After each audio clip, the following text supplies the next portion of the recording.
பகவான் ஸ்ரீராமகிருஷ்ணரின் உபதேசங்கள். இல்லறம் தண்ணீர் மாதிரி, மனம் பால் மாதிரி. பாலை தண்ணீரில் கலந்தால் அவை கலந்து ஒன்றாகிவிடும். தூய பாலை காண முடியாது. ஆனால் பாலை தயிராக்கி வெண்ணெய் எடுத்து அந்த வெண்ணெயை தண்ணீரில் இட்டால் அது ஒட்டாமல் மிதக்கும். தனிமையில் சாதனைகள் செய்து முதலில் ஞானம், பக்தி என்னும் வெண்ணெயை பெறு. அந்த வெண்ணெயை இல்லற வாழ்க்கை என்னும் நீரில் இட்டால் அது நீருடன் கலக்காது, மிதக்கும். மனத்தை உலகியல் விஷயங்களில் ஈடுபடுத்தினால் அதன் தரம் தாழ்ந்து விடுகிறது. உலகியல் வாழ்க்கையில் காமினி காஞ்சன சிந்தனை, காமமும் பொன் பொருள் பற்றிய சிந்தனை ஒன்றே உள்ளது. ஆராய்ச்சி மிகவும் அவசியம். காமினி காஞ்சனம் நிலையற்றது.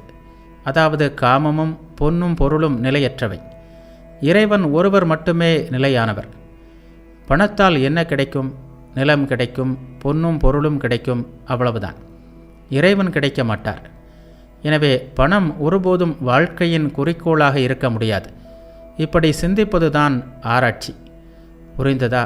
இதுதான் வஸ்து விசாரம். இதோ பார், பணத்தில் என்ன இருக்கிறது? அழகிய உடம்பில்தான் என்ன இருக்கிறது? பகுத்தறிந்து பார்.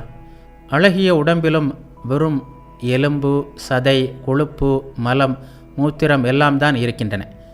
இறைவனை விட்டுவிட்டு மக்கள் இத்தகைய விஷயங்களில் ஏன்தான் மனத்தை பறி கொடுக்கிறார்களோ, ஏன்தான் எம்பெருமானை மறக்கிறார்களோ?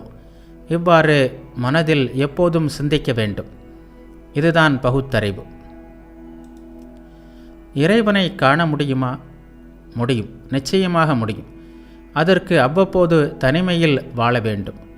பகவானின் திருநாமத்தையும் மகிமைகளையும் பாட வேண்டும். பகுத்தறிந்து உணர வேண்டும். இந்த வழிகளையெல்லாம் பின்பற்ற வேண்டும். ஆழ்ந்த மன இயக்கத்துடன் அழுதால் அவரை காண முடியும்.